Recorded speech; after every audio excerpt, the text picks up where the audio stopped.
Você sabe que às vezes eu olho assim e eu vejo que as mulheres elas passam por coisas que nós homens às vezes não temos noção, você entende? Eu ouvindo a sua história e tudo que você tem passado aqui nos Estados Unidos, e assim, parabéns pela garra. E assim, não desista, porque no final a glória vai ser sua. Mas às vezes eu vejo que é tanta coisa que a gente passa aqui. E um ponto que você falou para mim é que você passa, né, e passou por situações de machismo dentro da sua área profissional, né? Hoje você trabalha na sua área aqui e também passou situações de preconceito com outras mulheres na sua área. Conta um Sim. pouquinho para nós, como que é isso aqui?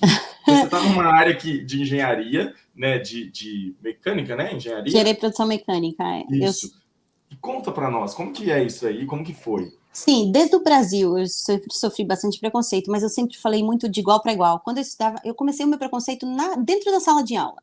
Quando eu decidi estudar engenharia, um dos amigos, eu lembro, eu era toda magrinha na época, eu usava o número 38, lindona, tal, e um amigo meu falou assim, tá parecendo a etiqueta da sua calcinha, tipo, e quis dizer assim, tipo, a engenheira gostosa. Aí eu levantei da minha cadeira, eu falei assim, vem cá. Eu debrucei na cadeira dele, assim, tipo, como se fosse autoridade. Falei, comigo aqui dentro você vai pensar que eu uso cueca. Porque pra você eu sou homem, eu não sou mulher. Ele olhou pra minha cara, o apelido dele era Pijama, o nome dele era Clayton. Ele era de Sorocaba. Ele falou, me desculpa, Paula, não vou fazer mais. Eu falei, então, por favor, nunca mais fala. Nunca mais repita isso. Porque realmente estava aparecendo a minha etiqueta de calcinha. E ele falou isso, e eu sempre fui muito assim, eu não tenho medo de homem, não. Eu peito homem, eu peito mulher, não importa quem seja. Se eu tiver que defender alguém que está sendo injustiçado, eu defendo. Se eu vi, se não foi boato, eu defendo. E desde a escola, eu lembro também daí, teve um episódio que eu fui contratada por uma empresa chamada Metaldyne, uma empresa norte-americana, e quando eu estava na Metaldyne, eu estava conhecendo os fornecedores. Foi minha primeira experiência como engenheira trainee, porque quando o meu primeiro trabalho foi na Mangotex, que fazia mangueiras automotivas, eu era assistente na engenharia de desenvolvimento. Foi muito desafiador, cara, eu aprendi muito. Eu agradeço muito um senhor chamado Sérgio Gaui e a Cleide Stabile, que era minha chefe. Cara, eu aprendi o que eu sei hoje, a base boa que eu tive foi porque eles me ensinaram. E eu também nunca tive preguiça. Então eu aproveitei nessa fase, eu fui fazer cursos que a empresa pagava de graça, que eu não tinha dinheiro. A empresa pagava 70% e meu pai terminava de pagar os 30%. Eu ganhava R$ 880 na época. Aí eu fui para um trabalho na Emicol, que fazia pressostatos elétricos. Nesse, cara, o meu chefe lá, o chefe da engenharia, ele não me contratou. Quando eu participei do processo de estagiários, ele não estava na fábrica. Então eu fui contratada por outras pessoas. E eu fui cair no departamento desse cara. Esse cara me odiava. Eu era mulher, eu era a única mulher do departamento. A segunda mulher, na realidade, que era a primeira, ela era secretária. Então, para ele, a mulher era secretária, ela não podia ser técnica, ela não podia discutir termo técnico. E eu lembro muito bem que ele era tão filha da mãe comigo que eu falei assim: eu vou provar que esse cara, eu vou provar para ele que ele não é tão bom quanto ele pensa. Então, eu sempre fui movida por desafio. Existem dois tipos de perfis, né? Desafio ou estímulo. Eu sou a pessoa por desafio. Se você me estimular, eu não preciso de ninguém para massagear meu ego. Eu mesma massageio. Minha autoestima é boa. E esse cara me desafiou, tipo, toda reunião ele me ignorava, ele não olhava para mim, não falava comigo, ele era todo mundo, e a estagiarinha lá tomando nota, sabe, tipo a secretária, anota aí, anota aí, anota aí, caraca, tô no meu segundo ano de engenharia, não tô pra ouvir isso. Falei, eu vou provar que esse cara não é bom. Existia um pressostato, que é o que controla o nível de água ou do chuveiro, ou da máquina de café, ou da máquina de lavar para ela não transbordar. E eu era eu era a estagiária dessa linha. E eu ficava no chão de fábrica, eu não tinha mesa não, meu filho, era suando ali, ó, com o pessoal de chão de fábrica mesmo. E eu lá, eu falei, esse cara, eu via, tinha uma estufa que a gente montava o pressostato e falaram que para estabilizar a dureza dessa membrana, tinha que passar pela estufa por não sei quantos minutos. Aí eu falei, cara, isso dá um downtime na linha, dá um atraso na linha, tecnicamente falando, eu não sei se realmente afeta. Falei, acho que não afeta porcaria nenhuma, vou fazer um teste escondido de todo mundo. Aí eu pedi para produção fazer um teste, falei, ó, monta para mim 25 com essa membrana, 25 com essa e 25 com essa. Fiz. Aí eu fiz o teste, acho que durou uns 2 meses. 2 meses engolindo esse cara. Falei, caramba! Aí eu falei, mas isso eu já estava na empresa, já tinha uns 7, 8 meses. Aí eu falei, eu vou pensei nesse negócio. Fiz o teste e eu comprovei que era uma economia muito grande para a empresa, era milhões. Aquela estufa que ele falou que tinha que ser colocado para estabilizar a dureza da membrana, da borracha, era obsoleta. A empresa estava gastando dinheiro. Eu provei que, tipo, não precisa disso. Eu simulei N temperatura, eu fiz os estresses todos que o engenheiro faz numa peça de quando a gente está validando alguma coisa em laboratório. Sabe o que eu fiz? Eu não entreguei. Quando eu entreguei para ele, eu fui, não, eu sempre fui muito audaciosa. Eu fui imprimir uma cópia e coloquei na mesa do diretor da empresa. E entreguei uma na cópia no RH para ser entregue, porque era uma empresa familiar muito grande. E para entregar para o dono. Eu entreguei para as pessoas chaves. Cara, quando ele viu aquilo lá e que todo mundo já sabia, que ele foi chamado na hora do senhor Fontana, infelizmente esse senhor Fontana, ele cometeu um suicídio, acho que ano passado, no Brasil, mas enfim, o Santana chamou ele na sala e falou, vem cá, tua engenheira fez um cara, você tá gastando trocentos mil dinheiro e sua engenheira, sua estagiária de 8 meses de empresa conseguiu provar que você estava errado, tipo, que a gente tá gastando milhões à toa.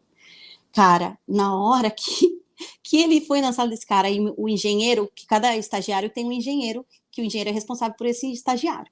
O meu engenheiro, ele chamava Osvaldo. Esse Osvaldo desceu lá embaixo, na produção, ele quase me matou na produção. Ele falou, cara, você tem noção do que você fez? Eu falei, não sei, eu tô mostrando que a empresa vai economizar. O cara não olha para mim, o cara não me escuta, o cara é machista. Toma, toma. Aí toma, desorientado. Resultado, sabe o que aconteceu?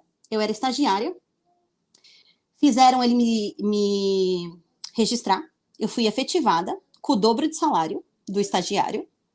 Cara, eu ganhava R$ 850 naquela época, fazendo estágio. Eu escolhi para um estágio melhor, mas para conhecer outros ramos, né, de atuação.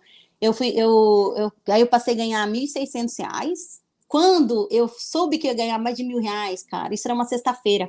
Eu liguei para o meu pai e minha mãe na hora. Eu falei, eu vou ganhar mais de R$ 1.000 nessa vida. Eu estou no segundo ano de engenharia. Você não tem noção do que é isso? Então foi uma conquista, assim. Resultado, ele falou 1.001 no laboratório. A conversa foi no laboratório. Aí ele perguntou que testes eu fiz, mostrei para ele como eu fiz. Aí ele falou, você vai ser efetivada. E eu não pedi para ser efetivada. Obrigaram ele a me efetivar. E detalhe, depois eu soube através do gerente de manutenção, que ele estava nessa mesma reunião, ele falou, você seria efetivada com o dinheiro que você pedisse. Aí eu falei, caramba. E aí o machismo, eu falei, cara, é fola, né? Aí fiquei 2 meses como assistente de engenharia e desenvolvimento. Aí eu quis ir para outro ramo, porque eu gosto do ramo automotivo. Eu quis sair da linha branca, que é de utilities, né, de geladeira, fogão, eu não queria mais. Fui embora para ser estagiária, mesmo, larguei ser efetivada, fui para ser estagiária. Na Siemens, eu trabalhava na parte de motores de ventilação automotiva, que é o do ar-condicionado. E eu aprendi muito, já taquei fogo em barata em laboratório. A gente apronta muito com um estagiário. A gente taca fogo, a gente faz isso, faz aquilo, faz 1.000 experimentos. Uma vez eu lembro que eu estava montando os protótipos para ir para Denso, um cliente, eu nem sei que carro que ia montar aquele motor. Eu estava com um dispositivo que é tudo na gambiarra. Se você vê minha gambiarra aqui agora para estar falando com vocês, tudo na gambiarra. E eu peguei, na hora que eu bati a pressão, na hora que desceu o pistão para cravar o negócio dentro do motor, voou pela janela do laboratório, mas voou com tudo, quase acertou na cabeça de um senhor que estava passando na calçada de dentro da empresa, que é uma cidade, algumas empresas são grandes, quase acertou. Se pega, ia machucar muito ele. Eu fui, caraca. Então, lá eu nunca tive problema de machismo, entre aspas. Aí esse engenheiro que eu fui para ser estagiário, você quer falar alguma coisa? Não, eu ia até perguntar, aqui nos Estados Unidos, você percebe que tem uma diferença do tratamento, assim? Você passou por situações assim aqui? Aqui na realidade, quando eu cheguei, eu fui para Carolina do Norte, que é bem conservador, e eu morava na Carolina do Norte e trabalhava na Carolina do Sul. Quando eu fui para lá, na Carolina do Sul, eu tinha 2 engenheiros, eu era a gerente da qualidade da planta. Eu tenho 38 anos hoje, eu tinha 36, 37, e eu ia trabalhar com um engenheiro de 59 anos e o outro de 45. Eu falei, caraca, como que eu vou fazer esses caras me respeitarem? E foi fácil, não foi difícil com eles. Não, aquele pessoal da Carolina do Sul, eu fui muito bem recebida, muito bem tratada, o meu chefe sempre me respeitou, sempre me atendeu bem. Na Carolina do Norte, que eu fui transferida para a planta de Carolina do Norte, que por causa do Covid a empresa fechou, a da Carolina do Sul, e eu já sabia, desde quando eu fui contratada, que ia ter esse fechamento, eu entrei como engenheira da qualidade, aí teoricamente eu sabia que eu ia ser rebaixada, vamos dizer assim, só que eu vim com um salário maior, e eu não tive problemas, não. Na planta da Carolina do Sul, não, mas era um pouco diferente na do Norte, era diferente da do Sul. Mas eu tive aqui nessa empresa, quando eu sou engenheira de desenvolvimento de fornecedores do commodity mecânico. Então, tudo que é peça mecânica, bomba. Aqui, peça metálica entra no commodity mecânico. Eu desenvolvo o processo lá no fornecedor para ele mandar para mim. E uma senhora, ela falou assim para mim: ai, escuta aqui, eu quero saber quantos anos você tem de experiência na sua profissão. Aí eu falei assim: eu tenho 21. E entendi. Eu não sei se porque ela achou que pela aparência eu tinha menos idade, que a gente faz videoconferência. Eu falei: e a senhora? Ela, 30. Falei: então a gente tá mais ou menos nas dezenas, né? Acabou.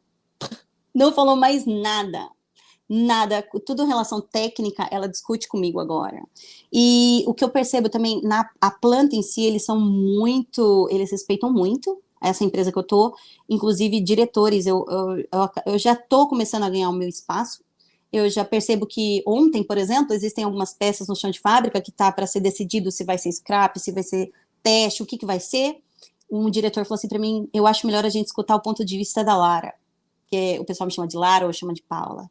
Aí, cara, aquele negócio subiu assim pra mim, eu fiquei, já, olha, com 2 meses de empresa, eu faço 2 meses hoje de empresa, e já estão olhando e estão me dando credibilidade, mas existe sim um preconceito, tanto no Brasil, e aqui é menos, mas eu já tive de mulheres, já tive. Sério? Uhum. Conta para nós, assim, uma situação. É porque é até complicado, né? No dia de hoje, a gente ouve tanto falar de feminismo, sororidade, e às vezes quando a gente vê uma situação dessa, é até estranho. Mas conta para nós, o que aconteceu, assim, dessa situação de preconceito com mulheres aqui? Então, essa especificamente, quando eu falo que eu sou engenheira, algumas pessoas pensam que eu sou lésbica. Todo mundo associa mesmo, porque a minha profissão é muito masculina. Algumas pessoas falam: você é lésbica? Não, não sou, gente, eu sou hétero. E algumas coisas acontecem, o pessoal já chegou a fazer esse comentário, de perguntar, inclusive, sabe? E em relação à parte técnica, essa senhora, o que acontece? Existe um componente chamado manifold, que é um sistema geralmente onde corre a parte fluida do sistema, qualquer sistema que você vá desenvolver, e eu preciso que esse sistema fluido corra o líquido da bateria, porque eu trabalho numa empresa que é inovadora. Ela faz baterias elétricas para transporte. É como se fosse um fornecedor de bateria para o carro da Tesla, mas a gente fornece para caminhões elétricos.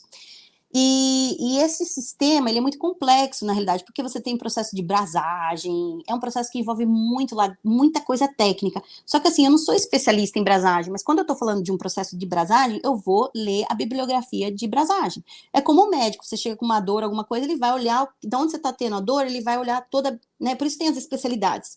A gente não procura um oftalmologista para quem cuida do olho, a gente sabe para quem. Então, essa peça em si, ela é muito especialista, porque a empresa dela só faz aquilo, mas a minha empresa não. A minha empresa monta um dos componentes, o desafio do engenheiro de desenvolvimento é esse. Você mexe com N commodities, você mexe com N tipos de peça, porque dentro de uma bateria você tem milhares de coisas. Você tem a pilha, vamos chamar de pilha, você tem a pilha, você tem o suporte que segura a pilha, você tem a bandeja que vai segurar as pilhas, e eu falei para ela: cara, estou com vazamento na linha, eu testei o teste, eu fiz o teste, eu não dei muitos detalhes técnicos nessa hora.